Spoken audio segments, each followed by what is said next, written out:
हरियाणा चुनाव में क्यों अहम बन गई शैलजा? चुनाव से पहले के दांवपेच आज हम समझेंगे। हम ये भी समझेंगे कि क्या है दीपेंद्र हुड्डा अशोक तंवर की तस्वीर के मायने। ये साझा तस्वीर क्यों जारी की गई है? आप जो स्क्रीन पर देख रहे हैं, मतदान होने से कुछ घंटे पहले दोनों तस्वीरें बहुत चर्चा में हैं। कुमारी शैलजा, जिन्होंने टीवी इंटरव्यू में बयान दिए और क्या बयान दिए उस पर बात करेंगे।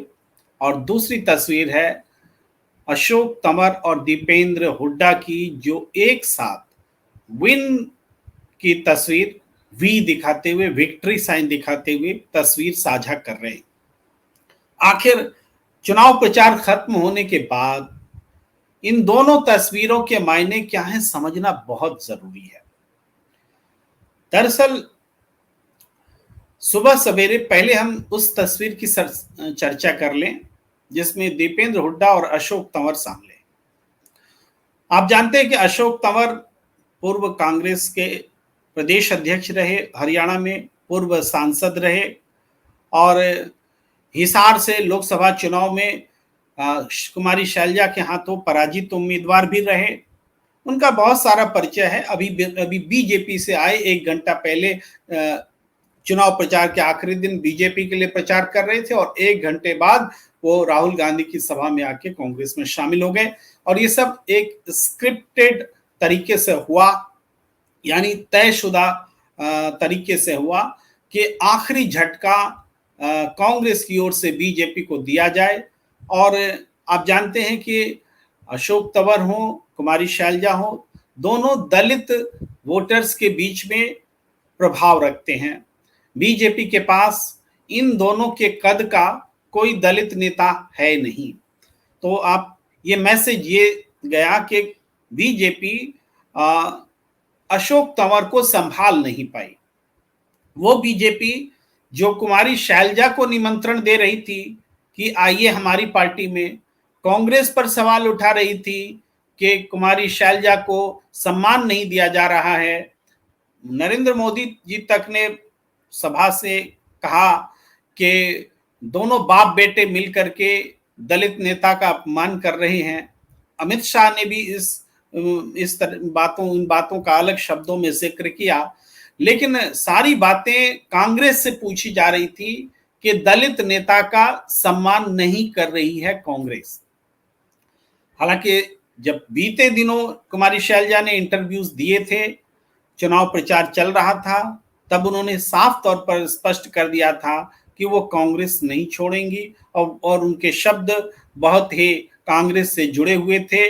अपने पिताजी को याद किया था, उनके तिरंगे में पार्थिव शरीर के जाने को याद किया था और कहा था कि मैं भी इसी तरीके से कांग्रेस के तिरंगे में विदा होंगी। एक तरह से दो टूक जवाब दे दिया था। उसके बाद ये कांग्रेस का काउंटर अटैक था कि अशोक तंवर को बीजेपी से वापस कांग्रेस में लाया गया। अब यहां कांग्रेस के भीतर का सांगठनिक पहलू भी समझना जरूरी है कि अशोक तंवर की न भूपेंद्र हुड्डा से पटती, न अशोक तंवर की कुमारी शैलजा से पटती है। इसके बावजूद इनकी एंट्री हुई, तो एंट्री होने के कारण स्पष्ट रूप से राहुल गांधी रहे हैं। राहुल गांधी के युवा टीम में शामिल नेता अशोक तंवर रहे। हालांकि उनको अपने पैर जमाने का बहुत मौका दिया गया, फिर भी एक परिस्थिति आई जब कांग्रेस से उनको छोड़ना पड़ा, कांग्रेस छोड़ना पड़ा। और उसके बाद उन्होंने वो आम आदमी पार्टी भी ज्वाइन की, बीजेपी भी ज्वाइन किया और इससे पहले अपनी पार्टी भी बनाई। बहुत तरह से उन्होंने प्रयास किया कि किसी तरह से राजनीति में बने रहे। ये भी खासियत है कि राजनीति में बने रहे, अपनी उपयोगिता को बचाए रखा उन्होंने। और शायद यही वजह है कि उनके राजनीतिक महत्व को देखते हुए कांग्रेस ने बीजेपी से तोड़कर अपने पास घर वापसी कराने में एक बड़ी रणनीतिक सफलता इसमें देखी। ये कहानी समझने के बाद, जो आप सबको पता भी है और नहीं भी पता है, तो इस सीक्वेंस में इस चीजों को समझने के लिए ये बताना जरूरी है। अब हम आते हैं, थोड़ी सी चर्चा कुमारी शैलजा की इंटरव्यू की करते हैं, फिर वापस उस तस्वीर पर आएंगे जिस तस्वीर की हमने चर्चा शुरू की, जो तस्वीर आपकी स्क्रीन पर टंगी हुई है अशोक तंवर और दीपेंद्र हुड्डा की।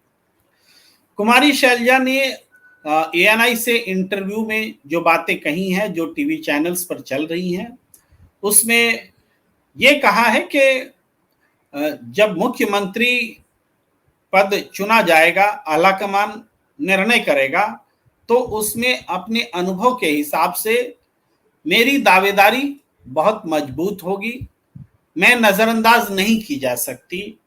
ये बात कुमारी शैलजा ने कही है। अब इस बात को कैसे प्रेजेंट किया जा सकता है वो देखिए। भारतीय जनता पार्टी को यह सूट करता है कि इसको इस तरह से बोले कि कांग्रेस को अभी कुर्सी मिली नहीं और कुर्सी के लिए मारामारी शुरू हो गई है। लेकिन मारामारी तब कही जाती है जब कोई दूसरा तीसरा दावेदार भी सामने होता है और उस बात का के लिए बयानबाजी एक दूसरे के खिलाफ करता है।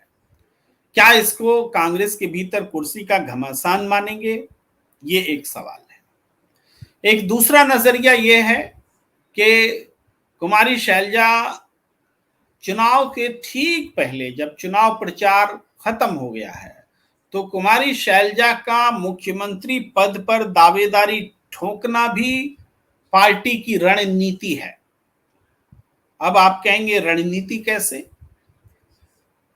ऐसे इस बात को मानिए कि व्यक्तिगत रूप से अपनी मुख्यमंत्री की दावेदारी करना कुमारी शैलजा के व्यक्तिगत फायदे में है, लेकिन पार्टी के भी फायदे में है। ये कैसे? वो ऐसे कि जितनी कोशिशें ये बताने में बीजेपी ने की है कि दलितों का अपमान करती है कांग्रेस पार्टी, दलित नेताओं को मौके नहीं देती है, वक्त आने पर किनारा कर देती है। बीएसपी की मायावती जी ने भी यही आरोप लगाए थे। इसी तरीके से इस नैरेटिव को काटने के लिए, इस नैरेटिव को खत्म करने के लिए क्या किया जाए? तो अगर चूंकि बीजेपी के पास कोई दलित चेहरा है नहीं, तो ऐसे में जो दलित चेहरे हैं, दोनों दलित चेहरों ने, चाहे अशोक तंवर हो चाहे कुमारी शैलजा हो, दोनों ने अपने जेस्चर से, अपने कमेंट से, अपनी मुख्यमंत्री पद पर दावेदारी से, कुमारी शैलजा के संदर्भ में दलित वोटरों के बीच अपनी मौजूदगी को बताया और ये एहसास कराया कि इस बार दलित मुख्यमंत्री हो सकता है, हरियाणा को दलित मुख्यमंत्री मिल सकता है। इससे क्या होगा? ये कौन सी कांग्रेस की रणनीति है? कांग्रेस की रणनीति दलित वोटर्स को मरहम लगाने की है, सहलाने की है और उम्मीद जिंदा रखने की है कि दलित वोटर्स ये ना सोचें कि उनकी नेता के लिए चांसेस खत्म हो गए हैं, उनकी नेता कुमारी शैलजा ने हथियार डाल दिए हैं या समर्पण कर दिया है। क्योंकि राहुल गांधी का पूरा नेशनल नैरेटिव दलित वोटर्स को अपने साथ कर लेकर चलने का है। संविधान सम्मेलन बस 5 अक्टूबर को राहुल गांधी करने जा रहे हैं कोल्हापुर में। एक बार फिर वहां भी दलित वोटर्स को अपने साथ रखने की रणनीति होगी। ऐसे में कुमारी शैलजा से मुख्यमंत्री पद का दावेदारी कराना कहीं से भी गलत कदम नहीं है, रणनीतिक रूप से दुरुस्त कदम है। अब इसमें यह बात तो है ही कि कुमारी शैलजा कह रही हैं कि तय तो आलाकमान करेगा और आलाकमान के बीच दावेदारों में मैं स्वाभाविक रूप से आगे हूं, ये वो कहती हैं। तो इसमें दोनों बातें हैं, एक दावेदारी भी है और दूसरा चयन प्रक्रिया को भी स्पष्ट रूप से समझना और समझाना है। दोनों बातें हैं। तो इस तौर पर देखें तो कुमारी शैलजा ने एक तरह से पार्टी की रणनीति के हिसाब से दलित वोटों की गोलबंदी के लिए दलितों के हिस्सेदारी के सवाल को बहुत मजबूती से ठीक चुनाव से पहले रख दिया है। अब इसकी काट बीजेपी कैसे करेगी? इसकी काट बीजेपी के पास है नहीं, लेकिन फिर भी आज हमने सुबह सवेरे देखा था कि दीपेंद्र हुड्डा ने एक ट्वीट किया था, और दीपेंद्र हुड्डा ने जो ट्वीट किया था, उन्होंने ये बताया था कि बीजेपी हमारे खिलाफ दुष्प्रचार कर रही है, और दुष्प्रचार इस सेंस में कर रही है कि बीजेपी की किसी नेता को भाषण देते हुए गलत तरीके से दिखाया बताया जा रहा है, जो दलितों को के लिए अपशब्दों का इस्तेमाल कर रही है। तो वो भी इनका कहना है दीपेंद्र हुड्डा का कि ये गलत है और दुष्प्रचार है, ये बिल्कुल सही बात नहीं है, और इस तरीके से उन्होंने एक ट्वीट जारी किया। अब जो व्हाट्सएप इंडस्ट्री होता है उसकी सफाई तो कोई नहीं देखता, जो घटना आ जाती है उसको ही सच मान लेता है। तो ऐसे में कहीं ऐसा प्रचार ना हो जाए, दुष्प्रचार ना हो जाए कि जाट नेता जो कि दीपेंद्र हुड्डा या भूपेंद्र हुड्डा के करीब हैं, उनके करीब के लोग दलितों को गाली दे रहे हैं, इस तरह का दुष्प्रचार ना हो जाए, इसके लिए दीपेंद्र हुड्डा ने एक सफाई भी दी और ट्विटर में बाकायदा लिखा भी, लेकिन उससे बात बन नहीं रही थी। तब दीपेंद्र हुड्डा ने ये फैसला किया कि अशोक तंवर जो अभी अभी बीजेपी से कांग्रेस में आए हैं, उनके साथ बैठना चाहिए, चाय पानी पीना चाहिए, साझा तस्वीरें जारी करनी चाहिए, और दलित मतदाताओं को मैसेज देने की आवश्यकता है कि हमारा दलितों से कोई बैर नहीं है, हम तो दलितों के साथ रहते हैं। अशोक तंवर भाई हमारे छोटे भाई हैं, या हम उनके छोटे भाई हैं, जो भी हो उम्र के हिसाब से। और दलितों में यह संदेश देने की कोशिश की कि जो बीजेपी नैरेटिव रख रही है कि दलितों को जाट गाली दे रहे हैं जो भूपेंद्र हुड्डा के समर्थक हैं, उस नैरेटिव को काटने के लिए यह तस्वीर बहुत जरूरी थी। और ये तस्वीर जब दलित समुदाय में जा रहा है, तो निश्चित रूप से वो ये महसूस कर रहे हैं कि आज हमारी नुमाइंदगी कहीं हो सकती है तो वो कांग्रेस है, क्योंकि चुनाव नजदीक है, सत्ता बदलने जा रही है, और सत्ता जब बदलेगी तो दलितों की नुमाइंदगी हो, ये आश्वस्त होना जरूरी है। और इस आश्वस्ति के लिए ये तस्वीर भूपेंद्र हुड्डा और अशोक तंवर ने कांग्रेस के व्यापक हित में जारी की है। हम आपको एक और सुनाना चाहते हैं, बाइट सुनाना चाहते हैं कि अशोक तंवर ने भी एक अपील की है। अशोक तंवर ने क्या अपील की है, हम आपके स्क्रीन पर लाते हैं। बुजुर्ग नौजवान साथी, हमारी मातृशक्ति, सबको मेरा राम राम, सबको मेरा प्रणाम। और आप सब जानते हैं कि कल राहुल गांधी जी के नेतृत्व में मैंने कांग्रेस पार्टी पुनः वहाँ पर ज्वाइन करी है, और आप सबको पता है कि मैं बहुत से विधानसभा क्षेत्रों में नहीं जा पाया। ये वीडियो खास आपके विधानसभा क्षेत्र के लिए है। मेरे राजनीतिक जीवन की शुरुआत कांग्रेस पार्टी से हुई। कुछ समय के लिए मैं बीजेपी में जरूर शामिल हो गया था, लेकिन वहाँ देश के संविधान और बाबा साहब के प्रति कोई आस्था नहीं दिखाई दी। बीजेपी लोगों को बांटने का काम करती है। राहुल गांधी जी ने भारत जोड़ो यात्रा निकालकर लोगों को एक करने का काम किया। आज मैं फिर देश जोड़ने के लिए, संविधान बचाने की इस लड़ाई में राहुल गांधी जी के साथ खड़ा हूं। मैं हरियाणा के दलितों, वंचितों, पिछड़ों से अनुरोध करता हूं कि हरियाणा को नंबर 1 बनाने के लिए यहां कांग्रेस की सरकार बनाए। साथियों, सब लोग मिलकर के जो बाबा साहब ने हमें वोट का अधिकार दिया है, उसका हम हरियाणा की बेहतरी, देश की बेहतरी, देश के विकास के लिए और हरियाणा के हर लोगों को उनका अधिकार पहुंचे, उसके लिए इस्तेमाल करें। जय संविधान, जय भीम, जय भारत, जय हरियाणा। तो आप सुन रहे थे ये, इस मैसेज में आपको क्या लगता है, अशोक तंवर ने ये मैसेज क्यों दिया? आप ये समझ रहे हैं कि ये जो वीडियो है चुनाव प्रचार खत्म होने के बाद ही फैलाए जा रहे हैं, अपने वोटर समुदाय में फैलाए जा रहे हैं? तो अशोक तंवर क्या संदेश दे रहे हैं कि हम संविधान की रक्षा करने के लिए संविधान की किताब भी हाथ में रखे हुए हैं। आजकल अब संविधान की किताब को हाथ में रखना कांग्रेसी होने का सबूत भी बन गया है। बिल्कुल सही कह रहा हूं। अगर संविधान की किताब आप हाथ में रखे हुए हैं तो इसका मतलब लोग समझ जाते हैं कि कांग्रेस के साथ हैं। तो अशोक तंवर ने ये जेस्चर दिया है और ये बताया कि हम बहुत सारे इलाकों में नहीं जा सके और आपके पास, यानी ये एक ऐसा वेग भाषा है जहां वो नहीं जा सके सब लोग सोचेंगे कि उनके लिए ही वो बोल रहे हैं।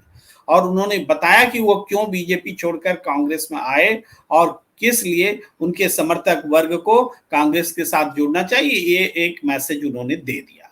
अब इस संदेश का जाहिर है कि कांग्रेस के हित में ही उन्होंने ये संदेश दिया है।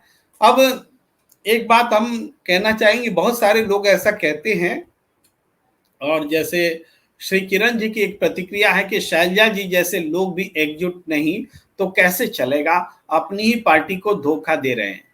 श्री किरण जी, आप राजनीति को समझिए, इसमें कहीं से कोई धोखा देने वाली बात नहीं।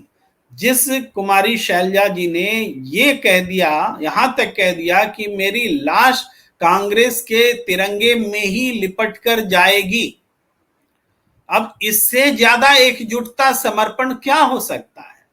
लेकिन उसके बाद भी जो मुख्यमंत्री पद पर दावा किया गया है वो कोई घमासान का प्रतीक नहीं है। मैंने पहले भी कहा कि वो कांग्रेस की ओर से दलित वर्ग को एक तरह से उम्मीद जगाना है कि आपकी उम्मीद जिंदा है, आप मुख्यमंत्री हो सकते हैं आपके वर्ग से, और इसका मतलब मुख्यमंत्री होना, उप मुख्यमंत्री होना भी हो सकता है, यानी आपको सम्मानजनक हिस्सेदारी दी जाएगी। ये सीधा सीधा वादा है कांग्रेस की ओर से। जब कुमारी शैलजा ये दावा रखती हैं, उस दावे को कांग्रेस स्वीकार कर रही है। कांग्रेस ने कोई डिसिप्लिनरी एक्शन नहीं लिया है, चाहे पहले उन्होंने कहा हो चाहे अब इन्होंने कहा हो।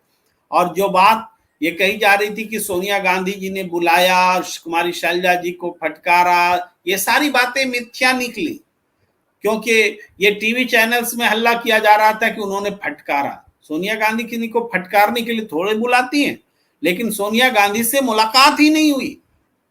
कुमारी शैलजा की सोनिया गांधी से कोई मुलाकात नहीं हुई, ये बात कुमारी शैलजा ने टीवी में खुलासा किया है और ये बताया कि मेरी मुलाकात तो राहुल गांधी से हुई थी। तो राहुल गांधी से वो मुलाकात हुई, दिल्ली आए या बुलाए गए या जो भी हुआ, वो मुलाकात सोनिया गांधी से नहीं हुई, राहुल गांधी से हुई। तो ऐसे में कांग्रेस पार्टी अपने संगठन में कुमारी शैलजा को सम्मान देने के प्रति गंभीर है, कोई अनुशासन की कार्रवाई नहीं कर रही और वो फिर दोबारा दावे रख रही है, तो ये पार्टी की रणनीति का हिस्सा है। क्योंकि एक बात समझिए कि भूपेंद्र हुड्डा जी को दावेदारी रखने की जरूरत नहीं है, वो स्वतः दावेदार हैं, क्योंकि 10 साल मुख्यमंत्री रहे। दावेदारी रखने की जरूरत उनको होगी जो कभी इस पद पर गए नहीं। तो इसमें सुरजेवाला भी हो सकते हैं, रणदीप सुरजेवाला भी हो सकते हैं, कुमारी शैलजा भी हो सकती है। लेकिन वक्त के पहिए ने कुमारी रणदीप सुरजेवाला जी की दावेदारी को पीछे कर दिया है और गंभीर उम्मीदवार के रूप में कुमारी शैलजा को आगे कर दिया है। ये वक्त की जरूरत ने ऐसा किया है और उस वक्त को कुमारी शैलजा पकड़ रही है और ये गलत नहीं है और पार्टी की रणनीति को सूट भी कर रहा है। ये बात समझने की जरूरत है। अब हम लौटते हैं फिर से उस तस्वीर पर कि दीपेंद्र हुड्डा और अशोक तंवर। देखिए, आप कल्पना कीजिए कि इस तस्वीर में अशोक तंवर के साथ अगर भूपेंद्र हुड्डा जी होते तो क्या होता।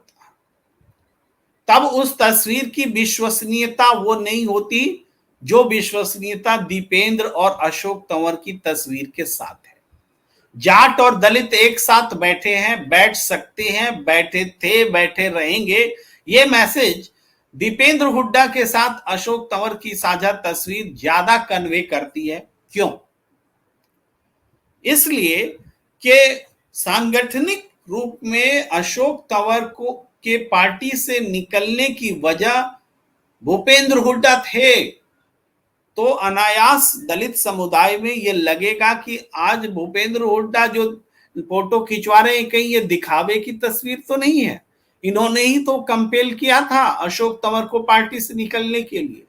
तो इस तरह के सवाल को एक तरफ कर देने के लिए और संदेश देने की अनिवार्यता को अमली जामा पहनाने के लिए तस्वीर जारी करना जरूरी था और भूपेंद्र हुड्डा की जगह दीपेंद्र हुड्डा की ये तस्वीर ये बताती है कि दो नौजवानों में नए किस्म से ये गठजोड़ हुआ है। आगे की सियासत जाट प्लस दलित मिल करके करेंगे और ये दो नौजवान नेता इस सामुदायिक एकता का वाहक बनेंगे। ये इस तस्वीर का मतलब है, मायने है। अब कुछ प्रतिक्रिया लेकर के फिर मैं आता हूं। देखिए कुछ सवाल जवाब भी चलते रहना चाहिए। आनंद जमनाल जामनई जी कह रहे हैं कि अगर दलित को ही मुख्यमंत्री बनाना है तो शैलजा से बढ़कर कोई नहीं है। बिल्कुल, शैलजा से बड़ा चेहरा कोई नहीं है। अब कोई अशोक तंवर थोड़े दावा कर रहे हैं कि मुख्यमंत्री बनेंगे। यश कुमारी शैलजा स्वाभाविक दावेदार है। और सुखराम बिश्नोई लिख रहे हैं राहुल गांधी जी ने एक तीर से दो निशाना, अब शैलजा के चक्कर में अशोक तंवर हाथ से निकाल दिया राहुल गांधी ने। यानी बीजेपी शैलजा को बुला रही थी और बीजेपी के हाथ से राहुल गांधी ने अशोक तंवर को भी निकाल लिया। ये बात कह रहे हैं सुखराम बिश्नोई जी।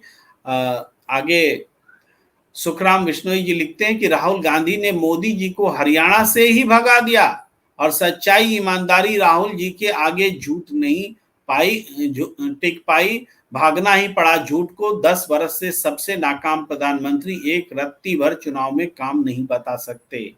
ये सुखराम बिश्नोई जी लिख रहे हैं। एडी लिख रहे हैं चाहे दलित या जाट सीएम बने लेकिन हरियाणा के भले के लिए ही सोचना चाहिए, जैसे वे चुनाव के लिए बीजेपी के खिलाफ लड़े। बिल्कुल, एक आम आदमी की आकांक्षा यही होती है, एक वोटर की आकांक्षा यही होती है जो आप कह रहे हैं। वेरिटास विंसेंट लिख रहे हैं राम किरण सैनी भाई 20 कैसे छोड़ दी, वो भी ले चल दी। मैं समझ नहीं पाया इस प्रतिक्रिया को, अनायास पड़ गया। सुखराम बिश्नोई जी कह रहे हैं मोदी जी आए थे महंगाई बेरोजगारी कम करने, 10 वर्षों में 100 गुना बढ़ गया महंगाई और बेरोजगारी से डबल से ही डबल दे सबसे नाकाम प्रधानमंत्री अब जनता जाग चुकी है, झूठ और नफरत के ऊपर वोट नहीं करें। एडी लिख रहे हैं सैयद रामकरण सैनी गलती से कांग्रेस के सीट बोल दिया है। अच्छा, आगे बढ़ते हैं। महेंद्र आनंद जी लिख रहे हैं कमाल है, देश का सबसे बड़ा पार्टी दूसरे पार्टी को तोड़ने फोड़ने में इतना व्यस्त हो गया कि अपना पार्टी ही टूटने लगा। विगत का 2 कार्यकाल प्रचंड बहुमत से बैसाखी के सहारे पर जी रहा है। ये सारी प्रतिक्रियाएं आई हैं। अब मैं लौटता हूं वापस विषय पर कि हरियाणा चुनाव में क्यों अहम बन गई हैं शैलजा। राहुल गांधी ने जो रास्ता पकड़ा है पूरे देश में नरेंद्र मोदी और अडानी के संबंधों को एक्सपोज करने का, मोदी सरकार की प्रायोरिटी समझाने का कि ये सरकार जनता के हित के बारे में नहीं सोचती है, ये सरकार 20-25 अरबपतियों के बारे में सोचती है। ऐसा करते हुए इस बात को कैसे लोग विश्वास करें? तो इसके लिए उन्होंने पूरा स्टडी जो किया, उस स्टडी का निचोड़ सामने रखा कि इस देश में कितने ब्यूरोक्रेट्स हैं, उसमें दलित कितने हैं, उसमें ओबीसी कितने हैं।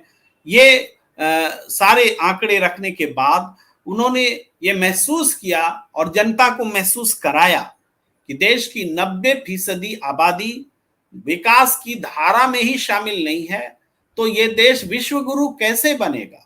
यानी विश्व गुरु बोलना एक ढकोसला है, ये केवल आंखों का भ्रम है और भ्रम फैलाना है। तो इसके लिए उन्होंने कहा कि हर चीज का जवाब संविधान है और संविधान की कॉपी उन्होंने हाथ में पकड़ ली। फिर संविधान का मतलब समझाना शुरू किया। संविधान में सबके लिए बराबरी की बात कही गई है, संविधान में सबको समान अवसर की बात कही गई है, संविधान में जो बहुत पिछड़ गए हैं उनको विकास में विकास की दौड़ में बराबरी से ये दौड़ सके, इसके लिए आरक्षण की बात की गई है। और इन सब चीजों को लेकर के उन्होंने सवाल पूछना शुरू किया, संविधान का मतलब क्या। और जब ये सवाल पूछना शुरू किया तो सबसे ज्यादा उद्वेलित, आंदोलित और एक तरह से जिसके मन मस्तिष्क को झकझोरने का काम किया, वो बहुत बड़ा देश का दलित समुदाय है, जिनको आए दिन कहीं भी कोई भी पीट देता है, बेरहम तरीके से पीटता है और उस पर कोई एक्शन नहीं होता है, सुनवाई नहीं होती है, मुद्दा नहीं बनता है। क्यों? क्योंकि उनकी आवाज संसद में कमजोर है। कोई पूछ सकता है कि कमजोर क्यों है? इतने तो एससी सांसद चुनकर आते हैं, इतने तो एसटी सांसद चुनकर आते हैं। 84 मेरे ख्याल से सीट हो गया, दोनों जोड़ करके 125 के लगभग में एससी एसटी के सांसद हैं। तो इनका रिप्रेजेंटेशन तो है, लेकिन वास्तव में ये रिप्रेजेंटेशन नहीं है। आदिवासी व्यक्ति पर, युवक पर पेशाब कर दिया जाता है, तो आदिवासी महिला तो राष्ट्रपति हैं, क्या एक बार भी जुबान खोल पाई? नहीं खोल पाई। उसी तरीके से दलित के ऊपर जब अत्याचार होता है, उनकी जब मॉब लिंचिंग होती है, उनके साथ जब ज्यादती होती है, तो कौन मुंह खोलता है? मुंह खोल नहीं पाता। वो जनप्रतिनिधि मुंह नहीं खोल पाते। क्यों? क्योंकि वो जनप्रतिनिधि जीतते कैसे हैं? सिर्फ दलित के वोट से थोड़े जीतते हैं, वो गैर दलितों के वोट से जीतते हैं। इसके बावजूद की सीट दलित के लिए आरक्षित होती है। एससी के लिए आरक्षित सीट में एससी गैर एससी वोटर्स के दम पर जीतता है, इसलिए वो गैर एससी वोटर्स को नाराज करना नहीं चाहता। वो मुख्य धारा की राजनीति में अपनी कुर्सी बचाना चाहता है और दलितों की बात नहीं करता। राहुल गांधी ने समझाया कि संविधान बचाने की बात करना पड़ेगा, इन जनप्रतिनिधियों के भरोसे नहीं रहना पड़ेगा, और उन्होंने पूरे दलित वर्ग में एक चेतना जगाने का काम किया है। अब ऐसे में जो दलित नेता एसेट के तौर पर कांग्रेस के पास हैं, उनमें से कुमारी शैलजा का नाम आगे है। दूसरे नेता कई तो बुजुर्ग हो गए, लेकिन कुमारी शैलजा में अब भी पोटेंशियल है, राजनीतिक भविष्य है, करियर है। तो ये कुमारी शैलजा को परिस्थिति ने महत्वपूर्ण बनाया है। राहुल गांधी ने जिस किस्म की सियासत चुनी है, उस सियासत का एक ऑर्नामेंट है, गहना है कुमारी शैलजा, और अशोक तंवर को भी वो इसी मकसद से चुनकर लाए हैं, और देश के अलग अलग हिस्सों में दलित लीडरशिप को वो अपनी पार्टी से जोड़ेंगे। ये उनके स्टाइल ऑफ फंक्शन का ये तरीका एक तरह से बोलिए हो गया है। तो इस बात को समझिए, हरियाणा में जो चुनाव हुआ है, आपको लग रहा है कि हम थोड़ी इधर उधर की बातें कर रहे हैं, लेकिन इधर उधर की बातें नहीं है, वो इस मूल बात को समझाने के लिए और समझने के लिए जरूरी बातें हैं। अब राहुल गांधी 90% की बात कर रहे हैं, उसमें दलित भी हैं, ओबीसी भी हैं, एसटी भी हैं, तमाम लोग हैं, और उनकी भागीदारी की बात कर रहे हैं। हरियाणा के चुनाव में ओबीसी और एससी का महत्व है, वहां एसटी नहीं के बराबर है, लेकिन पूरे देश के पैमाने पर एसटी का भी उतना ही रोल है। शेड्यूल्ड ट्राइब, जिसको हम आदिवासी बोलते हैं, उनका भी उतना ही योगदान है। तो हरियाणा में हम लौटे तो हरियाणा में जाट और दलित, ये दोनों, जाट की आबादी लगभग 22-23% है, तो दलित की आबादी 21% है। ये दोनों जोड़े तो 45-46% वोट्स होते हैं। तो वोटों के गणित के हिसाब से भी ये समीकरण जो है विनिंग है, पॉलिटिकली एक विनिंग कॉम्बिनेशन है। और इसमें 7% मुसलमान अगर जोड़ लेते हैं तो 45, 7, 52, 50% से ज्यादा आबादी हो जाती है इसी कॉम्बिनेशन में। लेकिन राहुल गांधी ने यह नारा नहीं दिया कि जाट और दलित एक हो जाओ, जाट दलित मुसलमान एक हो जाओ, ऐसा नहीं कभी कहा। कभी सुना क्या आपने? राहुल गांधी ने कहा कि 36 बिरादरी की सरकार बनेगी, और 36 बिरादरी में धर्म जाति सब शामिल है, दलित सवर्ण सब शामिल है, कोई बाकी नहीं है। तो 36 बिरादरी की सरकार जब बनेगी तो उसमें दलितों की हिस्सेदारी क्यों नहीं होनी चाहिए? दलितों की दावेदारी क्यों नहीं होनी चाहिए? दावा रखना क्या गुनाह है? ये न गुनाह है, न कांग्रेस की रणनीति के से जुदा कोई कदम है। कांग्रेस को भी चुनाव से ठीक पहले दलितों में उम्मीद जगाए रखने की जरूरत है, और जो काउंटर हो रहे हैं ये बताने के लिए कि दलितों को ठगा जा रहा है, कांग्रेस ठग रही है, उसका काउंटर करने के लिए यही कुमारी शैलजा है, यही अशोक तंवर हैं, और ये दोनों अपना काम बखूबी कर रहे हैं। ये बात आप समझिए। फिर से मैं थोड़े आता हूं प्रतिक्रिया पर। कृष्ण कुमार पांचाल कुछ लिखना चाह रहे हैं, बात अभी समझ में आई नहीं। आगे लक्ष्मी नारायण लिख रहे हैं कांग्रेस 67, बीजेपी 11, आईएनएलडी 3, अन्य 9। ये अपना फिगर दे रहे हैं कि 67 सीटें कांग्रेस जीत सकती हैं। अरविंद त्यागी जी लिख रहे थे कि मोदी के साथ एक बार माधवीपुरी बुच भी बोल दे। अच्छा, एडी लिख रहे हैं कि प्रेम सर, इलेक्शन कमीशन ने कैसे मंजूरी दी है किसान समृद्धि निधि योजना, वो भी 5 अक्टूबर को जहां मतदान की तारीख है? क्या ये चुनाव के मॉडल कोड ऑफ कंडक्ट के खिलाफ नहीं है? बिल्कुल है। आपने बहुत जेन्युइन सवाल, बड़ा सवाल उठाया है कि जिस दिन वोट हो रहा हो उस दिन किसानों के अकाउंट में पैसे जाएंगे तो उनके मन स्थिति में परिवर्तन हो। ये चुनाव को प्रभावित करने की प्रधानमंत्री की ओर से एक ओछी पहल है, ओछी पहल। ये एक दिन बाद भी कर सकते थे। अब चुनाव हो जाता, मतदान हो जाता, नैतिकता बची नहीं है इस प्रधानमंत्री में। ये प्रधानमंत्री चुनाव जीतने के लिए कुछ भी कर सकता है। ये प्रधानमंत्री सिर्फ बीजेपी का प्रधानमंत्री होकर रह गया है। ये आम जनता का प्रधानमंत्री, कांग्रेस का प्रधानमंत्री, ऑपोजिशन का प्रधानमंत्री नहीं रह गया है। यही इस बात का सबूत है। सुखराम बिश्नोई लिख रहे हैं अशोक तोमर दलितों का महान नेता, और बीजेपी में दलितों की सुनवाई नहीं होती है। दलितों का भला करेगा, कांग्रेस ही करेगी। पहले आरक्षण दिया, जमीन का अधिकार दिया, क्या नहीं दिया। और राहुल गांधी एक सच्चा ईमानदार है। लक्ष्मी नारायण जी लिख रहे हैं कांग्रेस 67, ये मैं पढ़ चुका हूं। और अलीमुद्दीन नमस्कार कर रहे हैं, आपको भी नमस्कार। अलीमुद्दीन जी लिख रहे हैं सर, शैलजा जी स्मिता प्रकाश को क्यों इंटरव्यू दे रही? इसे अच्छा तो आपको दे देती इंटरव्यू। एएनआई की पहुंच देश में बहुत बड़ी है, रीच बहुत व्यापक है, और आज उनका मकसद अपने मैसेज को पहुंचाना है। और यही कारण है कि सारे टीवी चैनल्स में कुमारी शैलजा को चलाया गया है। हालांकि उन्होंने अपने तरीके से चलाया है, लेकिन कुमारी शैलजा की बात पहुंच गई है दर्शकों तक। नजीर मलिक लिख रहे हैं शैलजा जी भविष्य की सीएम है, और वह राहुल गांधी की रणनीति में फिट भी हैं। खरगे जी के बाद वह दलितों की सबसे बड़ी लीडर होंगी। सुखराम बिश्नोई लिख रहे हैं अशोक तंवर जी क्या मैसेज दे रहे? संविधान बचाना, दलितों का आरक्षण बचाना, और बीजेपी के नेता लोकसभा चुनाव में कह रहे कि 400 पर तो हम संविधान खत्म कर देंगे। उन नेता को मोदी जी ने एक शब्द कहा क्योंकि सहमति थी। भूप सिंह शास्त्री जी लिख रहे हैं कांग्रेस 62 से 69 सीटें आती दिखाई दे रही है। अब से थोड़ी देर पहले हमने भी प्रसारित किया था अपने पत्रकार साथी प्रदीप दबास जी के साथ में एक आंकलन लेकर के।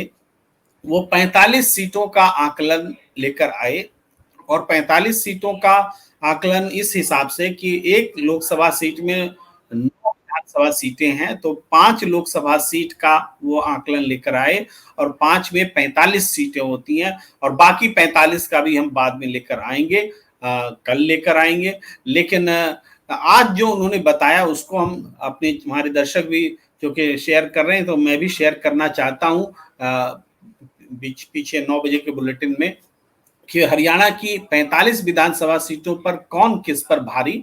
इसमें अगर सिरसा लोकसभा सीट में देखी जाए तो 9 सीट में कांग्रेस को 6 सीटें मिलती दिख रही हैं, बीजेपी का खाता सिरसा में नहीं खुल रहा है। वहां इनेलो से कांग्रेस की फाइट है। इनेलो को 2 सीटें मिल सकती है और 1 सीट पर इनेलो और कांग्रेस के बीच में कड़ी टक्कर है, जिसके बारे में प्रदीप दबास जी ने कहा कि नहीं बोले तो बेहतर है, वो कोई भी जीत सकता है। यानी 9 में 6 सीट कांग्रेस की स्पष्ट है, वो 7 भी हो सकती है और 7 नहीं भी हो सकती है।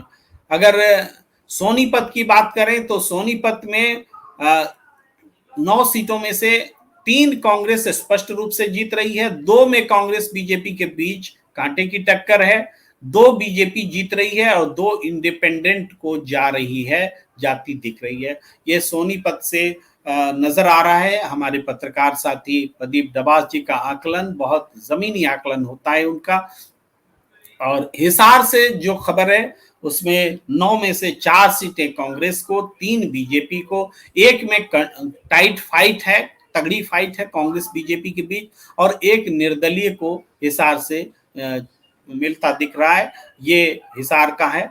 इसके बाद रोहतक से देखें, रोहतक में कांग्रेस जबरदस्त परफॉर्म कर रही है। ये जाट बेल्ट है। कांग्रेस को 9 में से 8 सीटें मिल रही हैं और 9वीं सीट भी मिल सकती है, जो कांग्रेस और बीजेपी के बीच तगड़ी फाइट वाली सीट है। और गुरुग्राम में 9 सीटों में से 7 सीटें जीत रही हैं कांग्रेस और 2 बीजेपी जीत रही है।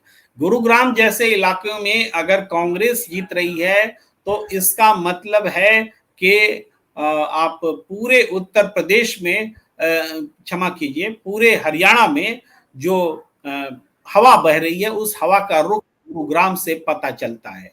देखिए, हवा का रुख रोहतक से पता नहीं चलता है। रोहतक तो लोग मान के चल रहे हैं कि कांग्रेस को ज्यादातर सीटें मिलेगी, लेकिन गुरुग्राम की सीट बता रही है कि कांग्रेस का रुख, कांग्रेस के लिए रुख, ये साफ तौर पर नजर आ रहा है। अब ओवरऑल अगर हम देखें तो 45 विधानसभा सीटों पर कांग्रेस को 28 सीटें मिलती नजर आ रही हैं, 45 में 28, और 5 सीटें ऐसी हैं जहां कांग्रेस और बीजेपी में तगड़ी फाइट है। यानी किसी भी सूरत में कांग्रेस जो है यहाँ 30 या 31 सीट से कम हासिल नहीं करेगी। 45 में 28 तो पक्का मिलती दिख रही है और 2 या 3 सीटें और उसको मिल सकती है उनमें से, जहां 5 सीटों पर फाइट है। बल्कि कांग्रेस बीजेपी ने इसमें इनेलो भी एक जगह फाइट में है। तीनों मिलाकर के 5 सीटें हैं, तो एक इनेलो जीते या कांग्रेस जीते 28 से 29 हो जाए और बाकी 4 में बीजेपी में, अगर बीजेपी कांग्रेस में 2 कांग्रेस जीतती है तो वो 29 से 31 हो जा सकती है। ये तो साफ नजर आता है। बीजेपी को 7 सीटें मिलती दिख रही हैं, वो अधिक से अधिक 9 भी जा सकती है इन 45 सीटों में, और आईएनएलडी 2 मिलती दिख रही है, वो 3 भी हो सकती है, और इंडिपेंडेंट 3 दिख रहे हैं, वो 1 भी हो सकते हैं और या 2 भी रह सकते हैं, 1 या 2 हार भी सकते हैं। तो यानी कांग्रेस के लिए गुंजाइश की बात करें तो निर्दलीय से भी 1 या 2 सीटें कांग्रेस जीत सकती है, जहां कांटे की फाइट है। इनेलो से 1 सीट जीत सकती है जहां कांटे की फाइट है। बीजेपी से 4 सीटों पर कांटे की फाइट है, आधे यानी 2 तो जीतेगी ही, उससे ज्यादा जीते तो कांग्रेस का नसीब, उसका जनता जो उसके पक्ष में खड़ी है वो समझ में आएगी बात। यानी 45 सीटों में 28 सीटें कम से कम और अधिक से अधिक 33 सीटें जीत सकती है, ये आसार नजर आते हैं। अगर इसी हिसाब से बाकी सीटों का भी रुझान रहा, बाकी 45 का भी, तो 28 दूना 56 और 33 दूनी 66, यानी 56 से 66 सीटों के बीच का अनुमान हम अपने पत्रकार साथी प्रदीप दबास जी के अनुमान के साथ में अलाई कर रहे हैं, और यह अनुमान प्रणाम इंडिया आपके सामने रखता है कि कांग्रेस को 56 से 66 सीट के बीच में कुछ भी आ सकता है। ये नजर आ रहा है। हम लोग इस बात को, इस चर्चा को अब यहीं पर विराम भी देना चाहते हैं, और कुछ प्रतिक्रिया और भी है वो ले लेते हैं। कांग्रेस 62 से 69 सीटें आती दिखाई दे रही हैं, भूप सिंह शास्त्री कह रहे हैं। हम भी वही कह रहे हैं कि 56 से 66, आप कह रहे हैं 62 से 69, ये फर्क है। राहुल जी सब जातियों को साथ लेकर चलते हैं। एडीजी लिख रहे हैं इससे पता चल रहा है कि चुनाव आयोग की मंशा क्या है। साइड में ये भी लगे हुए हैं बीजेपी को जिताने में, सब कुछ बिक चुके हैं, ऐसा लिख रहे हैं। और आगे हम बात करें तो सैमसंग मुख्यमंत्री की उम्मीद करना गलत नहीं है। राहुल जी ईमानदार नेता हैं, शैलजा को मुख्यमंत्री बना भी सकते हैं। पहले एमएलए तो जीता हूं, लेकिन जीतने के बाद मुख्यमंत्री का सोचना चाहिए और बीजेपी को मौका क्यों देती है, ये सुखराम बिश्नोई जी कह रहे हैं। और इस तरीके से अब हम अपनी बातचीत को आपकी इजाजत से यहीं पर रोकना चाहेंगे। आपसे अपील करना चाहेंगे कि आप अपने चैनल युग प्रणाम इंडिया को सब्सक्राइब कीजिए, लाइक कीजिए, शेयर कीजिए, ज्वाइन का बटन दबाइए और बने रहिए अपने गुणवत्तापूर्ण हस्तक्षेप के साथ। हमें दीजिए इजाजत। धन्यवाद। नमस्कार।